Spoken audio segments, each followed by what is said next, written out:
அளவுக்கு அதிகமாக நேசிக்கிற அன்பின் பிதாவே, இயேசுராஜா, பரிசுத்த ஆவியானவரே, இந்த அருமையான அந்த ஓய்வு நாள் ஆராதனையில் இதுவரை நடந்த எபினேசன் இனிமேல் இந்த செய்தியின் பகுதியிலும் ஆண்டவரை அடிமை மறைத்து நீங்கள் வெளிப்படுங்க. நான் சிறுகவும் நீர் பெருகவுமாக நடத்தாங்க ஆண்டவரை. வந்த ஒவ்வொருடைய பிள்ளைகளுடைய இருதயங்களையும் அடியானுடைய இருதயத்தையும் நல்ல நிலங்களாக மாற்றி கொடுங்க ஆண்டவரை. உங்களுக்கு கனிகள் கொடுக்குற பிள்ளைகளாக நாங்கள் வாழ எங்களை தாழ்த்தி உங்களுடைய திருக்கரத்துக்குள் ஒப்பு கொடுத்து ஜெபிக்கிறோம். இயேசுவின் மூலமே ஜெபிக்கிறோம் எங்கள் நல்ல பிதாவே. ஆமாம். அல்லேலூயா. இன்னைக்கு உண்மையிலேயே ஒரு அருமையான ஒரு மூணாவது பாகமாக நம்ம இந்த பாடலை எடுத்துட்டு இருக்கோம். எல்லாருக்குமே ஒரு விஷயம் தேவைப்படுது, வல்லமை. இப்போ இந்த பாடலில் வருகிற அடுத்த பகுதிக்கு நேராக நம்ம கடந்து போக போகிறோம். அந்த வல்லமை வந்து எப்படி எந்த வகையில் நமக்கு தேவைப்படுதுன்றதெல்லாம் நம்ம பார்க்க போகிறோம். ஏன்னா இன்னைக்கு எல்லாருமே உடம்பு பலவீனத்தோட எத்தனை பேர் இருக்கிறீங்க? நிறைய பேர் இருக்கிறீங்க அல்லவா? எல்லாருமே எல்லாருடைய கைகளும் தூக்கப்படும் பொழுது, ஏன்னா அந்த அளவுக்கு வந்து பலவீனங்கள் வந்து இந்த கிளைமேட் வந்து ஒத்துக்க மாட்டேங்குது யாருக்குமே. ஆனாலும் நம்ம கூட இருக்கிறவர் எப்படிப்பட்டவர்? பலவீனமுடையவரா? ஆமென். ஹல்லேலூயா. ஓகே, இப்போ அதுதான் நம்ம தொடர்ந்து 2 பாகங்களாக எடுத்துட்டு வரோம். என்ன பாட்டது? ஒரு பாட்டை வச்சு எடுத்துக்கிட்டு இருக்கோம். அது நம்ம என்ன கற்றுக்கிட்டோம்? பாடல் சொல்லும் கதைன்ற மாதிரி இந்த பாடல் சொல்லும் உண்மைகள் நமக்கு என்னன்றதை நம்ம பார்த்துட்டு இருக்கோம். அது என்னது? கர்த்தருக்கு தலைப்பு பெருசாக தான் இருக்கும், ஆனால் அர்த்தம் வந்து ரொம்ப பெருசு. கர்த்தருக்கு உகந்த பாடல், ஆனால் நம்ம உகந்த அர்த்தமாய் பாடுகிறோமா உணர்ந்து. ஓகேவா? இதுதான் நம்ம பார்த்துட்டு இருக்கிறோம். இது எத்தனாவது பாகம்? இன்னைக்கு கர்த்தருக்கு சித்தமாக இருந்தால் இன்னையோட முடிஞ்சிடும். 3வது பாகம். ஓகேவா? இப்போ இன்னைக்கு நம்ம அந்த பார்க்க போகிறோம். கடந்த வாரங்களை நம்ம பார்த்துட்டு வந்தோம். அதில் எல்லாத்தையும் நீங்கள் கவனிச்சு வந்தீங்க. எப்படி துதிக்கிறது, கர்த்தரை துதிக்கிறது மூலமாக என்ன ஒரு மாற்றங்கள், சேஞ்சஸ் ஏற்படுது அப்படின்றதெல்லாம் நம்ம பார்த்துட்டு வந்தோம். இப்போ நம்ம தொடர்ந்து இந்த தாவீதின் பாடல்களுக்கு நம்ம போக போகிறோம். 1 நாளாகமம் 16ஆம் அதிகாரம். இன்னைக்கு நம்ம பார்க்க போகிற அடுத்த பகுதி வந்து 11 வாசிங்க.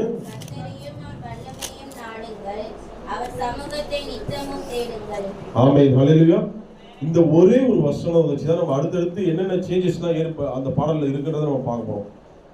கர்த்தரையும் அவர் வல்லமையும் நாடுங்கள், அவர் சமூகத்தை நித்தம் தேடணும். இந்த பாடலை நம்ம பாடிட்டு தொடர்ந்து நம்ம தியானிச்சுட்டு வந்துட்டு இருக்கோம். எதுல இருந்து நம்ம தியானிக்கிறோம்? 8வது வசனத்துல இருந்து நம்ம தியானிச்சுட்டு இருக்கோம். கரெக்டா இல்லையா? இந்த ஃபுல்லா நம்ம முடிஞ்ச அளவுக்கு இதுல நமக்கு என்னென்ன இதுல எடுத்துக்கிறோமோ அந்த கருத்துக்களை நம்ம எடுத்துக்கிறோம். ஓகேவா? அதை நம்ம புரிஞ்சுக்கணும். ஏன்னா இந்த தேவனுடைய பெட்டி இஸ்ரவேலுக்குள்ள மறுபடியும் வந்த பிறகு தாவீதுக்குள்ள நிகழ்ந்த அந்த ஒரு மாற்றம் அந்த பாடலின் மூலமாக அதை வெளிப்படுத்துகிறார். கண்கூடா ஊசாவின் மரணம் ஏற்படுகிறதையும் பார்க்கிறாரு. ஓபேத் வீட்டில் ஆசீர்வாதங்கள் நடக்கிறதும் அவருக்கு தெரியுது. அது எவ்வளவு பரிசுத்தமுள்ள தேவன் என்பதை அவர் என்ன பண்றாரு? உணர்ந்து புரிந்து அது மூலமா வாயிலிருந்து வெளியே வர பாட்டு. இன்னைக்கு வர மாதிரி இந்த டப்பா குந்து பாட்டு மாதிரி எப்படி இந்த பாட்டு எப்படிப்பட்ட பாட்டு? உணர்ந்து ஃபீல் பண்ணி, ஃபீல் த எனர்ஜி சொல்லுவாங்கல்ல. அந்த என்ன ஒரு சோடாலாம் குடிச்சு என்ன சொல்லுவாங்க? ஒரு சோடா என்ன சொல்லுவாங்கப்பா? அது ஸ்ப்ரைட்டா? ஃபீல் த ஸ்பிரிட் சொல்லுவாங்க. அதெல்லாம் வந்து சும்மா இதுக்காக சொல்லுவாங்க. ஆனால் உண்மையிலேயே தாவீது இதெல்லாம் பார்க்குறாரு. கண் கூட அவர் பயப்படுறாரு, தன்னை அப்டேட் பண்ணிக்கிறார். யாருக்குங்க இந்த ஒரு பாடல் வந்து ஒரு மனுஷனை எத்தனை பேருக்கு அப்டேட் பண்ணுது? இன்னைக்கு அது நம்ம எல்லாருமே சிந்திக்கணும். ஒரு ஆண்டவருடைய பாடல் எத்தனை பேர் அப்டேட் பண்ணுது? நம்மளை அப்டேட் பண்ணுதா? தாவீது அப்டேட் பண்ணுது. தாவீதுக்கு அத்தனை சங்கீதங்கள் எழுதாலும் அவர் மறுபடியும் அவரை எழுதும்படியாக இந்த பாடல் அவர் தூண்டுகிறது. அதனால தான் அவர் சந்தோஷமாய் என்ன பண்றாரு? ஆசீர்வதிச்சு அப்பமும் அந்த வசந்தம் முன்னாடி வாசிங்களா, அப்பமும் இறைச்சி துண்டையும் கொடுத்து அந்த ஜனங்களை ஆசீர்வதிச்சு இந்த பாடலை அவர் எழுதுறாரு. ஆமா.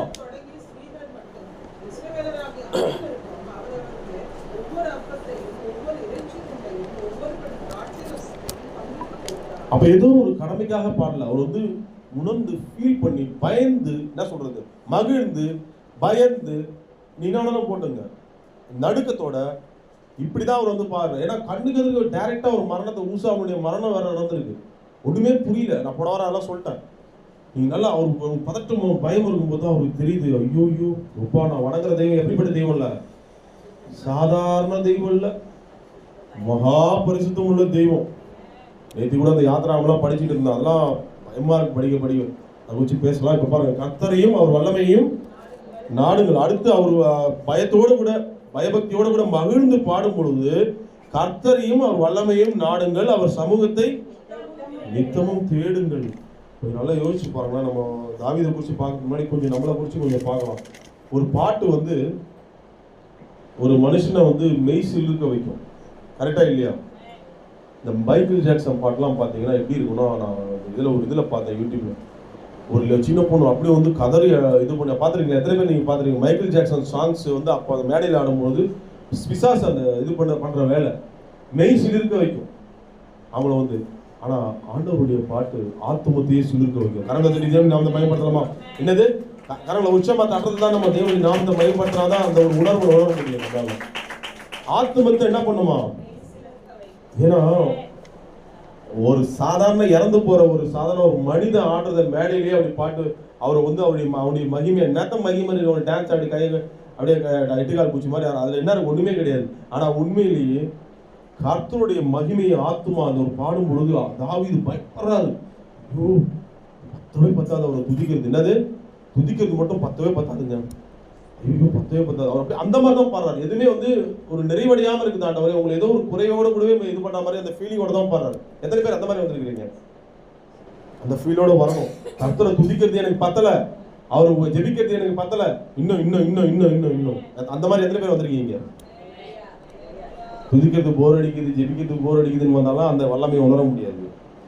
இவர் பயப்படுறாரு. ஊசாவுடைய மரணம் எல்லாத்தையும் பார்த்து பயந்து இது பண்றாரு. அதுதான் கர்த்தருடைய மகிமையை ஆத்துமத்தில் காண்கிறபடினால் ஆத்துமத்தில் ஒரு உணர்வை உணர்ந்து அது சிலிர்த்து விடுகிறது அவரால். அதுல இருந்து வெளிப்படுகிற பாடல் தான் இந்த பாடல். ஹல்லேலூயா. உடனே ஆசாப்கிட்டையும் அவங்க கிட்ட சகோதரர்கிட்ட கொடுத்து இந்த பாட்டை பிராக்டிஸ் இது பண்ணுங்கப்பா, பாட்டை போடுங்க, ஒரு மியூசிக் போட்டு ஒரு அழகா ஒரு பாடலை ரெடி பண்றாரு. அப்ப இதுக்கு காரணம் என்ன? அவங்க அந்த உணர்ந்து பாடுறாங்க. கொஞ்சம் யோசிச்சு பாருங்க. அந்த ஆத்துமத்தை சிலிர்க்க வைக்கக்கூடிய ஒரு பாடலா இருக்குது. கொஞ்சம் நம்மளை குறித்து கொஞ்சம் யோசிச்சு பாருங்க. தாவீது இப்படி பாடுறாரு. நாம எப்படி பாடுறோம்? இந்த பாடல்கள் எல்லாம் எப்படி உணர்றோம்? அவர் வல்லமையை தேடணும், நித்தமும் சமூகத்தை நாடணுன்றதை அவர் ஃபீல் பண்ணி பாடுறாரு. கொஞ்சம் நல்லா கவனிங்க. ஒரு பாடல் பாடும் பொழுது, கர்த்தர் ஆவிக்குரிய பாடல் பாடும்போது ரெண்டு விஷயத்தை நீங்க உணரணும். ஒன்று, மிகவும் உயர்ந்தவரை நான் போற்றுகிறேன். எத்தனை பேர் இதை ஃபீல் பண்றீங்க? ஒன்று, மிகவும் தாழ்ந்தவனான என்னுடைய துதி இங்கிருந்து வெளிப்படுகிறது. என்ன சொன்ன? ரெண்டுமே எதிரெதிரான திசையில தான் இருக்கு. ஒரு உயர்ந்தவரை ஒரு தாழ்ந்தவர். யோசிச்சு ரெண்டுமே என்னது? முற்றிலும் எதிரான திசையில தான் இருக்கு. ஆனா பாருங்க, கர்த்தர் நம்மளுடைய துதியை விரும்புறாரு. எத்தனை பேர் நீங்க ஃபீல் பண்றீங்க? ஆமே. இப்போ ஒரு உதாரணம் உங்களுக்கு சொல்றேன், நீங்க புரிஞ்சுக்கிட்டீங்கன்னா நம்ம தாவீதின் அந்த பாடல்களோட நம்ம போகலாம். ஒரு பெரிய ராஜா ஒரு ஒற்றனுடைய வீட்டுல போய் அவங்களுடைய உணவு எனக்கு வந்து பழைய சாப்பாடு ஏதோ ஒன்று இருக்கு, பச்சை மலை, அது எனக்கு ரொம்ப பிடிக்கும்னு சொன்னா இது ஏற்றுக்கொள்ற மாதிரி இருக்கா? எனக்கு உந்த உணவு இதுதான்ப்பான்னு ஒரு ராஜா சொன்னா சரியா தெரியுமா? ஏன்னா ராஜா வீட்டில் என்னென்ன இருக்கு? ஆமா. அதே போல ஒரு பெரிய ராஜா அவ்வளவு ஆடைகள் இருந்தும் ஒரு ஏழை தருகிற ஒரு உடையை உடுத்தினால் எப்படி இருக்கும்? பாக்குறவங்களுக்கு எப்படிங்க இருக்கும்? ராஜாவுக்கு இது சரியா? பேசுவாங்களா பேச மாட்டாங்களா? தகுமா? சரி, ஓகே, அந்த காலத்தை விடுங்க. அந்த காலத்து ராஜா எக்ஸாம்பிளே நம்ம பேசிட்டு இருக்கோம். இப்போ இந்த காலத்து வாங்க. ஒரு சிஎம்ஏ இருக்கிறாரு, ஆடி காரையை விட்டுட்டு இறக்கிட்டு வந்து நம்மளுடைய சைக்கிள்ல உட்காந்துட்டு வரதாப்பா சூப்பரா இருக்கு அப்படின்னு சொன்னா நீங்க ஏத்துப்பீங்களா? யாராவது பார்த்தா ஜனங்க ஒத்துப்பாங்களா?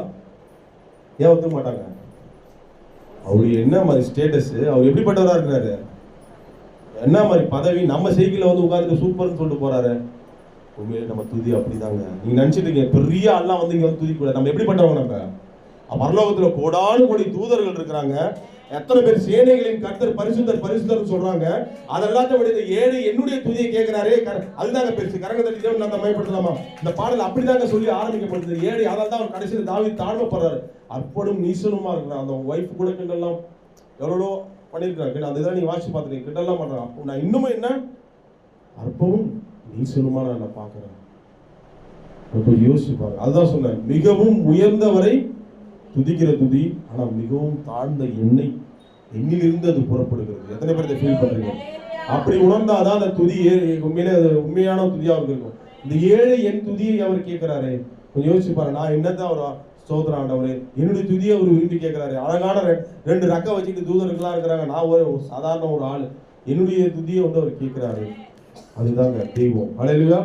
அப்படிதாங்க அவர் ஃபீல் பண்றாரு. ஏன்னா அப்ப நாம எந்த அளவுக்கு நம்மளை தாழ்த்தி போடணும் அவருடைய சமூகத்துல. கொஞ்சம் யோசிச்சு பாருங்க. ஓகேவா? அந்த உணர்வோடு கூட தான் நம்ம வந்து பார்க்கும் பொழுது ரெண்டு விதமான கண்ணீர் ஒன்று ஏற்படுது. ஒன்று ஆனந்த கண்ணீர், ஒன்று அப்பேற்பட்ட மகா பரிசுத்தம் உள்ள தேவனை வணங்கி கொண்டிருக்கிறேனே, நான் இன்னும் மனம் திரும்பணுன்ற மனம் திரும்புதலுக்கு ஏற்ற கண்ணீர். எத்தனை பேர் உணர்றீங்க? ஒரு கண்ணீர் ரெண்டு புறமும் புறப்படுதுன்னா அந்த ரெண்டு கண்ணீரை நீங்க வித்தியாசம் காட்ட முடியுமா? இது ஆனந்த கண்ணீர், இது இந்த கண்ணீர்லாம் சொல்ல முடியாது. ஆனா நம்ம இப்படி உணர்ந்து நீங்க பாண்டீங்கன்னா இது ஆனந்த கண்ணீர். ஒரு பக்கம் அந்த தெய்வம் என்னுடைய துதியை ஏத்துக்குது, இன்னொரு பக்கம் அந்த தெய்வத்துக்கு நான் துக்கத்தை கொடுக்குற காரியங்களில் இருக்கக்கூடாது. அந்த ஊசாவின் மரணம் அவருக்குள்ள ஒரு தாக்கத்தை ஏற்படுத்தி அவர் பின்னால் அவர் வந்து எப்படி மாறுறாருன்றதை நீங்க பாருங்க. ஒரு பெரிய விழுதல்ல விழுந்த பிறகு கூட அவர் உணர்றாரு, ஐயோ இப்பேற்பட்ட வல்லமையை இந்த தெய்வத்தை நான் விட்டுடக்கூடாது. அவர் நாடி தேடும் பொழுது இந்த சந்தோஷம் என்ன ஆயிடுச்சு என் வாழ்க்கையில போயிடக்கூடாது. உங்களுடைய சங்கீதம் 51 சொல்றாரு, உங்களுடைய பரிசுத்த ஆவியை என்னிருந்து இந்த வல்லமை அதெல்லாம் அவர் ஃபீல் பண்ண, இதை ஃபீல் பண்ணதாங்க தப்பிச்சாரு. சவுலால ஃபீல் பண்ண முடியல. யார் ஃபீல் பண்ணா? அவருடைய வல்லமை, அவர் எவ்வளவு உயர்ந்தவர் என்பதை அவர் ஃபீல் பண்ணதுனால தான், ஐயோ இந்த தெய்வத்தை நான் இழந்துடக்கூடாது, உங்களுடைய ரட்சணத்தின் சந்தோஷத்தை எனக்கு அப்படிலாம் இருந்த ஒரு அப்படிப்பட்ட தாவீதின் தாக்கம் தான் இந்த பாடல். இன்னைக்கு நம்ம பார்க்க போற இந்த தியானம், கர்த்தரையும் அவர் வல்லமையும் நாடுங்கள். அவர் அதனுடைய தொடர்ச்சி தான் நீங்க பார்க்கிறோம். அவர் சமூகத்தை நித்தமும் தேடுங்கள். நல்லா கவனிங்க, நம்ம வந்து ஏதோ ஒரு கடமைக்காக இந்த வரக்கூடாதுங்க. அவருடைய வல்லமையும் அவருடைய சமூகத்தையும் தேடி நாடி ஓடி வரணும். எத்தனை பேர் தேடி நாடி ஓடி வரீங்க?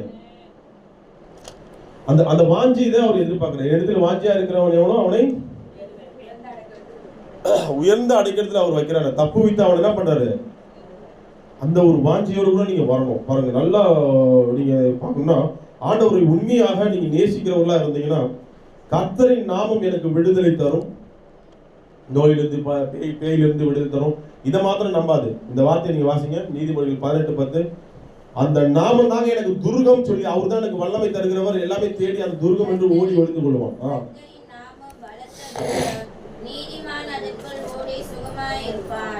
அவர் தாங்க பலத்த துருகமே. அவர் தான் வல்லமையை தேடுங்கள். என்னது? கர்த்தருடைய நாமத்தினால எனக்கு விடுதலை கிடைச்சா போதும்னு வந்துட்டு போறவங்க நாடி தேடுகிற நீதிமான், அவர் மேல விசுவாசம் வைக்கிற நீதிமானுக்கு தான் இந்த வசனத்துடைய வெளிச்சம் தெரியும். எத்தனை பேர் உணர்றீங்க? அந்த வசனத்துடைய வெளிச்சம் என்ன? கர்த்தரின் நாமம் பலத்த துருகம், வல்லமை எல்லாமே அங்கதான் இருக்கு. நீதிமான் அதற்குள் ஓடி போய், இந்த வசனம் எனக்கு ரொம்ப பிடிக்குங்க. நாடி தேடுபவர்களுக்கு தான் இந்த வசனத்துடைய வெளிச்சம் தெரியும். இல்லைன்னா வெறும் பாட்டு மட்டும் தான் ஓடிட்டு இருக்கோம். கர்த்தரின் நாமம் அப்படின்னு அதெல்லாம் ஓடிட்டு இருக்கோம். அப்படி இல்லை. கர்த்தரின் நாமம் எனக்கு பலத்த துருகம், வல்லமை. ஏன்னா அங்கிருந்து வல்லமை வருகிறது. அங்கிருந்து என்ன கிடைக்குது?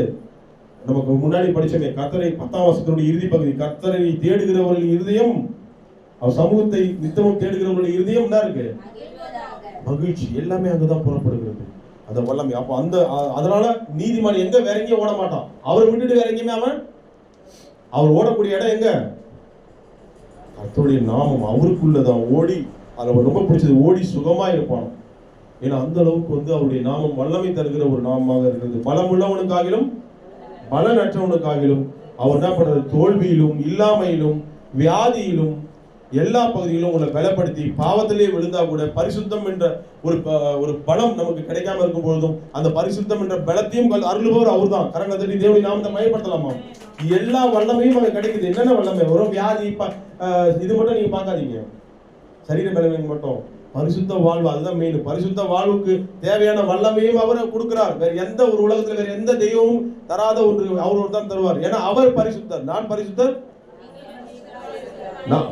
அவருடைய நாமங்கள்ல ஒரு நேம் தான் யெகோவா மெக்காதிஸ், நான் உங்களை. அப்படிப்பட்ட எல்லாமே எனக்கு கிடைக்கிறது. அது மாத்திரமல்ல, இது எல்லாவற்றையும் விட இளைப்பாறுதலை தருகிற, நிலையான இளைப்பாறுதலை தருகிற நித்திய வாழ்வையே அவருடைய சமூகத்திலையும் கிடைக்கிறது. எத்தனை பேர் விசுவாசிக்கிறீங்க? எஸ், தேவனானவர் என்ன சொல்றாருன்னா, மோசேயின் இடத்துல சொன்னார், என் சமூகம் உனக்கு முன்பாக செல்லும், நான் உனக்கு. அது ஆக்சுவலா எல்லா ஜனங்களுக்கும் மத்தியிலும் எல்லாருக்குமே அதை சொல்லணும்னு ஆசைப்பட்டாரு. மோசே உகந்தவனா அதை புரிஞ்சுக்கிட்டு அவருடைய சமூகத்தை நாடி தேடுகிறவனா இருந்தனால அவருக்கு தான் அது தன் பர்டிகுலரா சொல்றாரு. மற்ற ஜனங்கள்லாம் கோவப்படுத்தும்படி நடந்துக்கிட்டாங்க. தங்களை அப்டேட் பண்ணிக்கல. தாவீதை போல தங்களை அப்டேட் பண்ணிக்கல. அவருடைய வல்லமையை உணரல. ஆனா அவரு யார் உணர்ந்தா? மோசே உணர்ந்ததுனாலதான் அந்த பக்கத்துல அந்த பக்கத்துல இருக்கிறவங்களுக்கு தான் அந்த ஆசீர்வாதம். எத்தனை பேர் வருவீங்க? அந்த பக்கத்துல அவருடைய வல்லமையை நாடி தேடி வருகிறவங்களுக்கு தான் பேதுரு போன்ற வெளிச்செல்லாம் கிடைக்கும். பேதுரு என்ன சொல்றாரு? உங்களுக்கு தானே நித்திய. இந்த தூரத்துல இருக்கிறவங்களுக்கு எல்லாம் ஒண்ணுமே தெரியாது. அப்பமும் என்னது? விடுதலை. இது மட்டும் தான் கண்ணில் தெரியும். அப்போடைய வல்லமையும் அவருடைய சமூகத்தையும் நாடுகிறதுனால எதுக்கு? வெறும் அப்பமும் சரீரத்திலிருந்து விடுதலை அடையத்துக்கு மாத்திரமா? நிலைவாழ்வை தருகிறவர்களும் எல்லாமே அவருக்கு தான் எனக்கு கிடைக்கிறது. அந்த உணர்வோட கூட நான் தேடுறேன் ஆண்டவரே. அந்த உணர்வை நீங்க உங்க மனசுக்குள்ள என்ன பண்றீங்க? பதித்துக் கொள்ளுங்க. ஓகே, அப்படி தேடும் பொழுது வல்லமையையும் அவருடைய சமூகத்தையும் நீ தேடும் பொழுது சங்கீதம் 34:10 உங்க வாழ்க்கையில அப்ளை ஆகுது.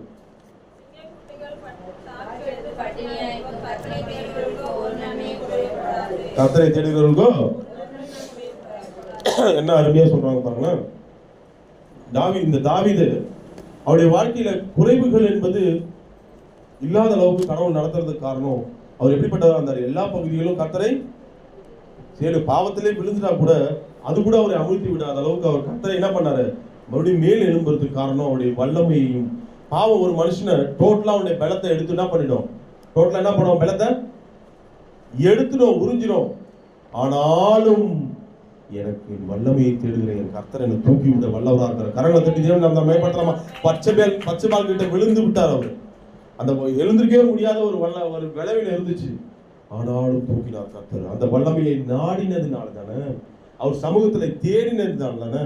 நான் ஏன் இந்த உதாரணம் காட்டுறேன், நீங்க வந்த நீங்க எந்த பலவீனத்துல விழுந்து கிடந்தாலும் சரி, பாவத்திலிருந்தே அவ்வளவு பெரிய பாவத்திலிருந்தே மீட்டெடுத்து தலை நிமிர செய்த அந்த தேவன் உங்க வியாதியிலிருந்து உங்களை சின்ன சின்ன விஷயங்கள் எல்லாம் இது பண்ண மாட்டாரா உங்களை?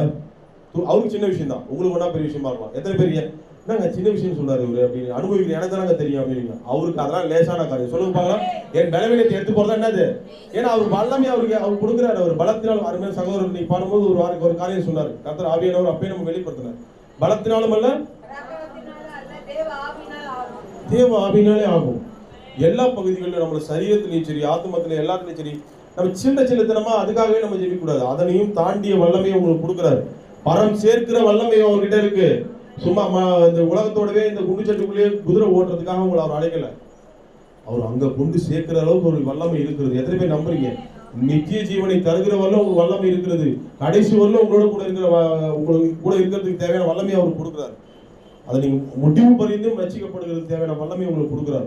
உங்களின் விசுவாசத்தை துவக்கினவர் முடிப்பதற்கு தேவையான வல்லமையை அவர் உங்களுக்கு கொடுக்குறார்.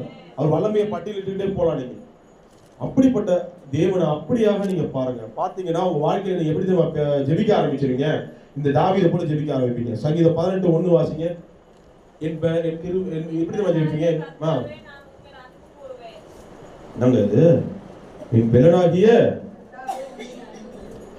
உண்மையில் அவர் வாழ்க்கையை நீங்க கொஞ்சம் யோசிச்சு பாருங்க. அவர் எப்படி ஜெபி அவருடைய வாழ்க்கையில எத்தனையோ காரியங்களை பாக்குறாரு. அதெல்லாம் பார்த்து அவர் எப்படி ஆயிட்டாரு. அவர் வந்து ஆண்டவரே என் பலவீனத்தை எடுத்து போடுங்கப்பாலாம் சொல்ல. அவர் என்ன ஜெபிக்கிறார்? ஸ்டார்டிங் கொஞ்சம் வாசிங்க. அவர் வல்லமை எப்படி தேர்றாரு பாருங்க. என் பலனே நீங்க தான்ப்பா. சொல்லுங்க பார்க்கலாம்.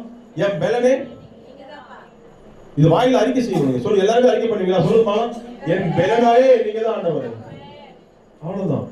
இதுதான் வல்லமையை தேடுறவங்களுக்கும் நாடுறவங்களுக்கும் ஒரு அடையாளமே. நீங்க படிப்பு இப்போ உதாரணமா படிப்பு மேல வாஞ்சியா இருக்கிற பிள்ளைங்க எல்லாம் பாத்தீங்கன்னா அவங்க எப்படி இருப்பாங்க? அவங்களை தூக்கிட்டு போய் பிளே கிரவுண்ட்ல விட்டாலும் அவங்க எப்படி இருப்பாங்க? அவங்களுடைய வாஞ்சியில எங்க இருப்பாங்க? கிரிக்கெட் நல்லா இன்ட்ரெஸ்டா போயிட்டு இருந்தா கூட 6 4 வச்சா கூட அவங்க மைண்ட் எப்படி இருக்கும்?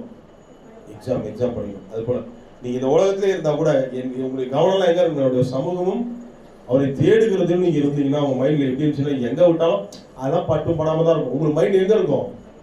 அவருடைய சமூகம். இப்ப இந்த வாரம் வந்திருக்கேன், அடுத்த வாரம் ஆலயத்துக்கு சமூகத்துல வரணும். இன்னும் நான் எப்படி இப்படிலாம் அப்டேட் பண்ணிக்கணும். அந்த வார்த்தைகளோட வாங்கிட்டு வெளியில போறேன். என்னென்ன பேஸ் பண்ணுவோம் தெரியாது, என்னென்ன வார்த்தைகளால் காயப்படுவோம் தெரியாது, அவன் என் மனசை பலவீனப்படுத்துவான்னு தெரியாது. இன்னைக்கு நான் போறேன், சொந்த வீட்டாரே என்ன பலப்படுத்தலாம், வாயில சொல்லி என்ன பண்ணுவான்? பலவீனப்படுத்துவாங்க. ஆபீஸ்ல பலவீனப்படுத்துவாங்க. வெளியில இங்க பலவிதமான பலவீனங்கள் இருக்கு. எல்லாமே வந்து சூப்பரா இருக்கும் அவங்களுக்கு வாழ்க்கை. இந்த உலகத்துல காண்கிற செய்திகள் பார்க்கிற செய்திகள் எப்படி இருக்கு? எல்லாருக்குமே இது பெரியவங்களுக்கு மட்டும் இல்ல, ஸ்கூல் படிக்கிற பிள்ளைகள் இருந்து எல்லாருமே காயப்படுத்துறவங்க பலவீனப்படுத்துறவங்க இருக்கிறாங்களா இல்லையா? அப்ப வல்லமையை நான் தேடுவோனா தேட மாட்டேன், நாடுவோனா நாட மாட்டேன். எங்க அவனாலும் இழுத்துட்டு போங்க. ஆனா என் மைண்ட் ஃபுல்லா அவருடைய கர்த்தருடைய சமூகம் அவருடைய வல்லமை தேடுறதா. கரங்களை தெரிஞ்சு அவன் தான் பயப்படுவான். நீ எங்க அவனாலும் கொண்டு போங்க, என் மைண்ட் அங்கதான் இருக்கு. ஏன்னா அந்த மைண்டை நீங்க செட் பண்ணிக்கணும். தாவீதுக்கு அந்த மைண்ட் இருந்துச்சு. ஒரு 2 சில காரியங்களை நான் காட்ட போறேன். இந்த கர்த்தருடைய வல்லமையை தேடுகிறதுனால ஏற்படக்கூடிய மாற்றங்கள் தான் அடுத்தடுத்த வசனங்கள்லாம் நம்ம பார்ப்போம். இந்த வசனம் வந்து கீ வசனம் மாதிரி. இந்த பாடலுக்கு என்னது? கீ வசனம் மாதிரி. இந்த அவருடைய வல்லமையும் அவருடைய சமூகத்தையும் நாடும் பொழுதுதான் இத்தனை காரியங்களை அவர் என்ன பண்றாரு, உணர்ந்து பாடுறாரு. அவர் நாடுறதுனாலதான் தேடுறதுனால தான் இந்த பாட்டையே அவரு பாடுகிறார். அதனால நீங்க இந்த வசனம் ஒண்ணு படிச்சாலே எல்லாமே தியானிச்ச மாதிரி அவ்வளவு ஒரு ஆழமான ஒரு காரியம். அப்புறம் இப்ப வந்து இந்த ஒரு சில காரியங்களை காட்ட போறேன். ஒரு பலமான தாவீது பலவீனமான சில பேரை உங்களுக்கு காட்டி கொடுக்க போறேன். இவங்க பண்ண வேலை என்ன தெரியுமா? யாரை தேடினாங்க? அவருடைய வல்லமையும் அவர் சமூகத்தையும் நானாங்க. அவங்க என்னென்ன காரியங்களுக்காக தேடினாங்கன்றது அந்த கான்செப்ட் உள்ள போக போறது இல்லை. ஆனா அவர் வல்லமையை எப்படி தேடினாங்க அதை நீங்க கேப்சர் பண்ணிக்கணும். புரிஞ்சுப்பீங்களா நான் சொல்றத? ஃபர்ஸ்ட் தாவீதை குறித்து பார்த்துட்டோம். தாவீது பார்க்க போறோம். தாவீது எப்படிப்பட்ட ஆளு? உலகத்தை பொறுத்தவரைக்கும் அந்த இஸ்ரேலை பொறுத்தவரை எப்படிப்பட்ட ஆளு? எப்படிப்பட்ட ஆளு? பலம் உள்ளவர். உலகத்தை பொறுத்தவரை கரெக்டா இல்லையா? ஆனா அவரு யாரை பலமா பாக்குறாரு? இப்பதான் நீங்க வாசிச்சீங்க சங்கீதம் 30:18. அப்போ எக்ஸாம்பிள்ஸ் எப்படிப்பட்ட எக்ஸாம்பிள்ஸ் நமக்கு வருது உங்களுக்கு? பலமுள்ள, உலகத்தை பொறுத்தவரை பலமுள்ள ஒரு தாவீதா இருந்தாலும் சரி, பலவீனமான சில பேர் நான் காட்ட போறேன், அவங்களா இருந்தாலும் சரி. ஆனா யார் அவங்க தேர்ந்தாங்க? வல்லமை எங்க இருக்கிறதா நினைச்சு தேர்றாங்க? அவரு தான் வல்லமை தேர்ந்தவர். பலம் உள்ளவனுக்காகிலும் பலனற்றவனுக்காகிலும் உதவி செய்கிறது. அப்போ தன் பலத்தை நம்பாம தேடுறவங்களும் அவங்களுக்கு ரொம்ப பிடிக்கும். எத்தனை பேர் ஆண்டவருக்கு ரொம்ப பிடிக்கும்? ஆண்டவருக்கு ரொம்ப பிடிக்கிற காரியங்களை தன் பலத்தை நம்பாம அவரை தேடுறவங்க தான். தாவீது அந்த வகையில் அந்த லிஸ்ட்ல வர்றாரு. அவர் எப்படிப்பட்டவர்? அவ்வளவு ராஜாவாக இருந்தாலும் அவருடைய வல்லமையோ அவருடைய பராக்கிரமத்தையோ அந்த சுற்றி இருக்கிற படைவாரங்கள் அதாவது பரிவாரங்கள் இது எதையுமே அவரு நம்மள அவர் ஒரே வார்த்தை டோட்டலா சொல்லிட்டார், என் பெலனாகிய. ஃபர்ஸ்ட் எக்ஸாம்பிள், பலமுள்ள எக்ஸாம்பிள் காட்டுறேன். தாவீது தான் காட்டிட்டு வரும். அவரை குறித்து இன்னும் கொஞ்சம் காட்டுறேன். அப்புறமா பலமற்ற சில பேர் எது காட்டுறோம்? நம்ம இங்க வந்து எல்லாருமே பெரிய பலவான்களா ஒரு நினைச்சிருந்தீங்கன்னா உங்க பலத்தை நம்பாதீங்க. ஒரு பலவீனமா நீங்க வயதாயிடுச்சு ஃபீல் பண்ணாலும் நீங்க அப்போ நீங்க யாரை தேடணும்? அதுதான், அதுக்காக தான் உங்களுக்கு காட்டுறேன். ரெண்டு என்னோட குரூப் இருக்கு. என்ன மாதிரி எந்த வகையா எனக்கு உடம்புலயும் சரீரத்துல பலம் இருந்தாலும் கூட என் பலத்தை நம்ப கூட யாரை நம்பணும்? என் வல்லமையை யாரை தேடணும்?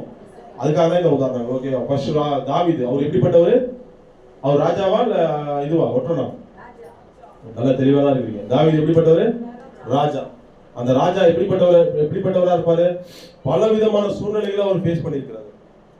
அவருடைய பலத்தை உறிஞ்சும்படியான சூழ்நிலைகள் அவருக்கு நிறைய வந்துச்சு. சொந்த மகன், யார் அவரு? சொந்த மகன். எல்லாமே நான் விளக்கமா சொல்றது. அப்சலோம் அவர் துறக்கிறாரு. என்ன ஆகுது அவருக்கு? பலம் ஆயிடுது. அவர் அப்பவும் யாரை தேடுறாருங்க? ஹெவியில போனாலும் சரி, எங்க போனாலும் யாரை தேடுறாரு? நிறைய சங்கீதங்கள்லாம் வாசிச்சிருக்கீங்க. கடவுளை தான் அவர் தேடுறாரு. அவருடைய வல்லமையை தான் நாடுறாரு. கர்த்தர் தட்டி தூக்கி வராரா இல்லையா? தூக்கி தலைநிலை செய்யறாரா இல்லையா? சொந்த மாமனார் யார் அவரு? சவுல். சம்மதமே இல்லாம பேயோட போறாரு. பேய் வேற வந்து உள்ள வந்து உட்கார்ந்து யார் மேல? சவுல் மேல உட்கார்ந்து சம்மந்தமே இல்லாம அவர் என்ன பண்ணுது? அவரு நீ வாசிக்கல, கர்த்தருடைய ஆவியானவர் வெட்டு போனவன வேற ஒண்ணு வந்து உட்கார்ந்து யார் மேல? அது வேற சம்மந்தமே இல்லாம இன்னும் கொஞ்சம் பண்ணி தாவீது அந்த சுரமணெல்லாம் வாசி இது பண்ணு எல்லாத்தையும் அவர் பாக்குறாரு. எல்லாமே அவர் மனது என்ன பண்ணுது? பலவீனப்படுகிற மாதிரியா இருந்தாலும் அவர் யார் நோக்கி பாக்குறாரு? ஏங்க ஏன்? அதுதாங்க தாவீது பார்த்த விதம் தான் நம்ம கண்களுக்கு தேவை. அத்தனை ராஜாக்கள் அத்தனை பேர் இருந்தாலும் கூட கொஞ்சம் யோசிச்சு பாருங்க. அவர் கர்த்தருடைய வல்லமையை காண்கிறார். அதுக்கு எல்லா பகுதிகளையும் அவர் வந்து ஒரு என்ன சொல்ற சொந்தங்கள் வீட்டுல இருக்கிற ஆளுங்களே திறந்துறாங்க. என்னதான் பண்ணாலும் கூட அவர் யாரை தேடினாருங்க? எல்லா பகுதிகளிலும் கூட அவர் விழுந்தாலும் பாவமே அவரை கடைசியில் அமிழ்த்தி போட்டாலும் அவர் தான் நோக்கி பார்க்கிறார். ஹல்லேலூயா. ஏன் நான் இதை சொல்றேன்னா, என் கிருபை உனக்கு போதும், பலவீனத்திலே என் பலம் பூரணமாய் விளங்கும் என்ற கர்த்தரை தான் அவர் வந்து தேடுகிறவராக காணப்படுறார். சங்கீதம் 84:10 வாசிங்க. அவர் சமூகத்தை எப்படி நாடுகிறார் என்பதை அங்க போடப்பட்டிருப்பார். சங்கீதம் 84:10. ஆயிரம் நாளை பார்க்கிலும் உமது பிரகாரங்களில் செல்லும் ஒரே நாள் நல்லது. ஆகாமிய கூடாரங்களில் வாசமாய் இருப்பதை பார்க்கிலும் தேவனுடைய ஆலயத்தின் வாசற்படியில் காத்திருப்பதையே தெரிந்து கொள்கிறேன். பாத்தீங்களா, ஒரு ராஜா, ஒரு வல்லமை மிகுந்த ஒரு ராஜா, எத்தனை படைகள் இருந்தாலும் கூட அவர் நாடுகிறது, தேடுகிறது. 84 வாக்குத்தத்தம் இந்த மாதம் வாக்குத்தத்தமே. சங்கீதம் 84:10 ஆயிரம் நாளை பார்க்கிலும் அந்த வல்லமை உணர்றவங்களுக்கு தாங்க அந்த ஒரு ஃபீல் த எனர்ஜி. அப்பதாங்க அவங்களுக்கு அதை என்ன பண்ண முடியும்? பெற்றுக்கொள்ள முடியும். நீ எல்லாம் கவனிச்சு, ஒரு பலமுள்ள தாவீது அப்படிப்பட்டவராக தன்னுடைய பலத்தை சார்ந்து கொள்ளாதவராக கர்த்தருடைய பலத்தையே நம்பினாரு.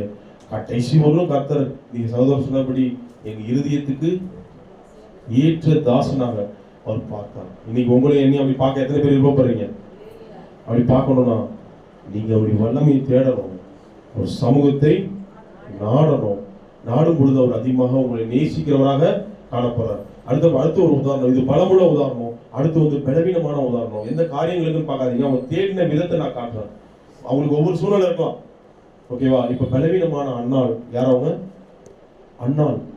அன்னாளை குறிச்சு எத்தனை பேருக்கு தெரியும்? அவங்க ஒரு காரியத்துக்காக தேடுறாங்க. ஆனா அவங்க யாரை தேடுறாங்க? எந்த வல்லமையை நாடுறாங்க? அவங்களால எதுவுமே பண்ண முடியாது. பலவீனமான பாத்திரம். எல்லாரும் இன்னும் கொஞ்சம் அவங்களை காயப்படுத்துறாங்க. ஆனாலும் அவங்களை தேடுகிறது, வல்லமையை பெற்றுக்கொண்டது யார்கிட்ட? 1 சாமுவேல் 1ஆம் அதிகாரம் 12-13 வாசிங்க. அவள் கர்த்தருடைய சந்நிதியில் வெகு நேரம் விண்ணப்பம் பண்ணுகிற போது ஏலி அவள் வாயை கவனித்துக் கொண்டிருந்தான். அன்னாள் தன் இருதயத்திலே பேசினாள். அவளுடைய உதடுகள் மாத்திரம் அசைந்தது, அவள் சத்தமோ கேட்கப்படவில்லை. ஆகையால் அவள் வெறித்திருக்கிறாள் என்று ஏலி நினைத்து. இது கர்த்தரை முழுமனதோடு கூட தேர்றதுக்கான அடையாளம். இது அவர் வாயிலிருந்து கூட வெளிப்படுறது கூட வெளியே இருக்கிறவனு கூட அவருக்கு தெரிஞ்சிடக்கூடாது. அந்த அளவுக்கு தன் உள்ளத்தை யார்கிட்ட விட்டுறாரு? முழு மனதோட கூட கர்த்தரை அவரை தேடுகிறார் ஒரு காரியத்துக்காக. அது என்ன காரியம்? யாருக்காக? சிறப்பானதை கொடுத்தாரு. சாமுவேலுக்காக, ஒரு குழந்தைக்காக அவங்க போய் ஜெபிக்கிறாங்க. வல்லமையா யாருடைய வல்லமையை தேடுறாரு? நாடி போனாரு. ஃபெயிலியர் ஆச்சா? ஏன்னா அந்த முழு மனது இருந்துச்சு. இன்னைக்கு நான் உங்ககிட்ட ஒரு கேள்வி கேட்க போறோம். இன்னைக்கு நம்ம ஆலயத்துக்கு வந்திருக்கிறோம். நிறைய எல்லாருமே வாங்க தான் வந்திருக்கோம். கரெக்டா? எல்லாருமே வாங்க வந்திருக்கோம். யாருங்க கொடுக்க இங்க வந்திருக்கோம்? கேள்வி எல்லாம் ஆச்சரியமா இருப்பாங்க. யாருங்க நம்ம கொடுக்க வந்திருக்கோம்? அந்த காணிக்கை கொடுக்குற தசம் பார்க்க பிரதர் அப்படின்னு. அது ஓகே, அதெல்லாம் அதுவும் நல்ல ஒரு தேவன் வரவேற்க வேண்டிய விஷயம் தான். அதை விட மேலான ஒன்று அவர் கேட்கிறார். என்னது? கொடுக்க. Very good. கொடுக்க வந்தவங்க தாங்க வல்லமையை தர்றாங்க. கருணை தள்ளி தேவன் அந்த பயப்படுறமா கொடுக்க வந்தவங்க தான். இங்க அண்ணா எல்லாம் பண்ணா தன் இருதயத்தை, பிரச்சனை பெருசா இருக்கு, எல்லாரும் காயப்படுத்துறாங்க. ஆனா கூட என்ன ஆகுது? இருதயத்தை தன் கணவனால வேற யாராலும் ஏலிலாம் பார்க்கல. அவங்களால எனக்கு வராது சமாதானம். வல்லமை அவர்கிட்ட தான் வரணும். நீங்க தான் அதோட கர்ப்பத்தை திறந்து எனக்கு ஒரு நல்ல குமாரன் பிறக்கணும். அதை உமக்கே பாருங்க. என்னது அது? உமக்கே. இதை எதுக்கு சொல்லணும்? அந்த வல்லமையை தேடுற முழு மனதோடு கூட தேடணும். எத்தனை பேர் இங்க வந்திருக்கிற முழு மனதோடு தெரியுங்க? அப்படின்னா என்ன பண்ணணும்? நீங்க ஒண்ணு கொடுக்கணும். என்ன கொடுக்கணும்? இருதயத்தை. உங்க இருதயத்தை என்ன பண்ண? அப்படியே சப்மிட் பண்ணிருங்க. எது வாங்கணும்? அப்பா நீங்க தான் பாருங்க எல்லாமே. அதுதான் அந்த மாதிரி ஆட்களை தான் தேவன் என்ன பண்றாரு? விரும்புகிறார். அந்த மாதிரி ஆட்கள் அவரை போற்றும்படியாக இருக்கிறார். அப்ப நீ வாங்குற பீப்புள்ஸ் நிறைய பேர் ஸ்டார்டிங்லாம் கூட கொடுப்பாங்க. அவங்கள்ட்ட ஆசீர்வாதங்களை வாங்குற பீப்புள்ஸ், விடுதலை வாங்குறவங்க, அதெல்லாம் வந்து ஒரு பெரிய அளவுல போற்றப்படுறது ஆர்டர் போடல. கொடுக்க வந்தவங்களை மட்டும் அவர் எப்படி பேசுறா இருப்பாங்களேன். அண்ணாள் வந்து வாழ்க்கையில ஒரு சிறப்பான ஒரு விடுதலை இது பெற்றாங்க, ஒரு பதிலை பெற்றாங்க. ஏழை விதவை கொஞ்சம் அந்த மனசு தான் நான் சொல்லுவாங்க. எப்படி தேடுறாங்கன்றத கர்த்தருடைய வல்லமையையும் அவருடைய சமூகத்தையும் எப்படி நாடி வந்திருக்கிறாங்கன்றத நான் காட்டுறதுக்காக தான் இந்த உதாரணம். இவங்களாம் யாரு? பலமுள்ளவங்க கிடையாது. யார் இவங்களாம்? யாரு? ஒரு லேடிஸ். அதாவது அவங்களுக்குள்ள அந்த ஒரு பலம், தாவீதை போல ஒரு இதெல்லாம் கிடையாது. ஏழை விதவிட்ட என்ன இருக்கு பலம்? அவங்க வராங்க. அவங்க என்ன பண்றாங்க? கொடுக்க வராங்க. கூட தன்னுடைய இருதயத்தை சேர்த்தங்க போறாங்க. அந்த கொடுக்க வந்தவங்களை கர்த்தர் எப்படி நேசிக்கிறாரு? அவங்களை குறிச்சு தான் கர்த்தர் பேசுறாரு. என்ன பேசுறாரு? அந்த ஏழை விதவை போட்டு தான் எல்லாரும் விட. இன்னைக்கு நான் ஏன் இதை சொன்னா அந்த பாயிண்ட் நீ அதை மட்டும் எடுத்துங்க. அந்த வல்லமையை தேடுகிறது, அவரை நாடி வருகிறது என்பது என் இருதயத்தை கொடுத்து நான் அவரை தேடுகிறேன். சில பேர் சொன்னாங்க ரத்தத்தை சிந்தி உழைக்கிறான்றாங்க. அந்த மாதிரிலாம் நீ ஒன்றும் செய்வான். அதெல்லாம் ஆண்டு உனக்காக எனக்காகவும் தேவன் என்ன பண்றாரு? ரத்தத்தை சிந்திட்டார். நீ என்ன கொடுக்கணும்? ரத்தத்தை சிந்தின ஆசீர்வாதம் வாங்க வந்துட்டு ஆண்டவரை அப்படிலாம் சொல்ல முடியாது. என்ன பண்ணணும்? என் இருதயத்தை கொடுத்து முதல்ல உங்களோட நான் ஐக்கியப்பட்டேன். உங்க மேல அன்பா இருந்து அந்த இருதயத்தை கொடுத்து நான் உங்ககிட்ட ஆசீர்வாதம் வாங்கணும். எத்தனை பேர் விரும்ப போறீங்க? இருதயத்தை கொடுத்து ஆசீர்வாதம் வாங்கணும். ஆண்டவர் அதிகமாக அந்த வல்லமையை தேடி அவங்க முழுசா நம்புறாங்கன்னு அர்த்தம். இல்லைன்னா அவங்க வந்து ஆசீர்வாதத்துக்காக தான் வந்திருக்காங்கன்னு ஈஸியா கண்டுபிடிச்சிடலாம். இங்க வந்தவங்க எல்லாருமே ஆசீர்வாதத்துக்கு மட்டும் தான் வந்திருக்கீங்களா? எனக்கு நான் இப்பதான் சொல்லிட்டேன். அவருடைய வல்லமை எது வரல உங்களை கொண்டு போய் நடத்தி விடுது? பரலோக ராஜ்யம் வரல கொண்டு போய் விடுது. அப்ப நம்ம வல்லமையை வந்து எப்படி தேடணும்? இவைகள் எல்லாம் மனசுல வச்சு நீங்க தேடணும். ஓகேவா? அப்படி நீங்க தேடும்பொழுது உங்க வாழ்க்கையில நிறைய வித்தியாசங்கள் காணப்படுகிறதை நீங்க பாப்பீங்க. ஆமென். ஹல்லேலூயா. இப்ப பாருங்க, இன்னொரு ஒரு பலவீனமான ஒரு பாடத்தை காட்டுறோம் பாருங்க. லூக்கா 2:36-37. இவங்க பாருங்க, இவங்க வந்து 2 காசு கொடுத்தாங்க ஏழை விதவை. அண்ணா தன் இருதயத்தை ஊற்றினாங்க, முழு மனதோட கூட தேர்ந்தாங்கன்றதுக்கு அடையாளம். இப்போ இவங்க பாக்குறது தன் இளமை காலங்களிலேயே கடவுளுக்கு கொடுத்து கடவுளுடைய ஆலயத்திலேயே இருந்து அவருடைய வல்லமையையும் சமூகத்தையும் நாடுறாங்க. ஆசேருடைய கோத்திரத்தாலும் பானுவேல் குமார்த்தியுமாகிய அன்னாள் என்ற ஒரு தீர்க்கதரிசி இருந்தாள். அவள் கன்னிப்பிரயாணத்தில் விவாகமானது முதல் 7 வருஷம் புருஷனுடனே வாழ்ந்தவளும் அதிக வயது சென்றவளுமாய் இருந்தாள். ஏறக்குறைய 84 வயதுள்ள அந்த விதவை தேவ ஆலயத்தை விட்டு நீங்காமல் இரவும் பகலும் உபவாசித்து ஜெபம் பண்ணி ஆராதனை செய்து கொண்டிருந்தாள். நாங்க போட்டுக்கோங்க. இந்த அம்மா எப்படி தேடுறாங்க? இவங்க எப்படி, இவங்களுக்கு என்ன பேர் கிடைக்குது? பேரு 84 வயசு. ஆனா அவங்க எப்படிப்பட்ட என்ன நேம்ல இருக்கிறாங்க? இந்த 84 வயசுல அவங்களுக்கு எத்தனை வருஷம் புருஷனோட இருந்திருக்காங்கப்பா? நீங்க வாசிச்சீங்க. அதுக்கப்புறமா எத்தனை நாள் அவங்க இந்த உலகத்துல வாழ்ந்திருப்பாங்க? கல்யாணம் முடிஞ்ச ஒரு 30 வயசு இருக்குமா? எத்தனை நாள் இந்த உலகத்துல வாழ்ந்திருப்பாங்க? ஆனா அவங்க எங்க இருந்திருக்கிறாங்க?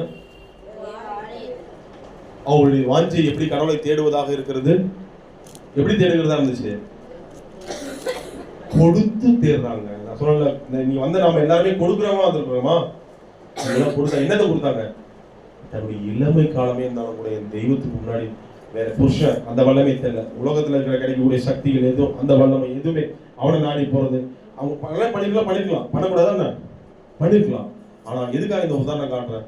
அவங்க எந்த அளவுக்கு முழு மனதோடு கூட கடவுளே அவங்க தேடினாங்கன்னு பாருங்க. தங்க வாழ்க்கையே 84 வயது வரையிலும் என்ன பண்ணாங்க? கடவுளுடைய சமூகத்திலேயே விட்டுட்டு தேடி தேடி கிடைச்சதுக்கான பலன் ஒண்ணு அவங்களுக்கு கிடைச்சது. என்ன பலனு?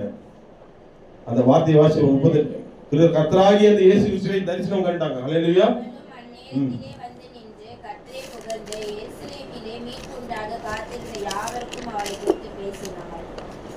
அப்ப அந்த ஜீசஸ் அவர் கண்டாங்களா இல்லையா? அந்த வல்லமையே கண்ணு முன்னாடி அவர் பாத்துறாங்க. அந்த வல்லமையே அந்த கர்த்தர் தான், என் பலனாகிய கர்த்தாவே, அவரையே அவங்க பாத்துறாங்க. இன்னைக்கு வந்த நீங்க ஒவ்வொருவரும் என்ன மாதிரியான சூழ்நிலையில இருக்கிறீங்கன்னு எனக்கு தெரியாது, எதுக்காக நீங்க வந்திருக்கிறீங்க தெரியாது. ஒரு வல்லமையும் ஒரு அவர் சமூகத்தையும் நீங்க நாடி வந்திருக்கிறீங்க. ஆனா முழு மனதோட கூட தேடுங்க. ஹல்லேலூயா. முழு மனதோட கூட அவரை நாடி வாங்க.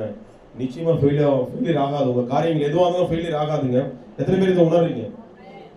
தாவீது ஃபீல் பண்ணி ஒவ்வொரு சந்தர்ப்பங்களையும் உணர்ந்து இதை பாடுறாரு.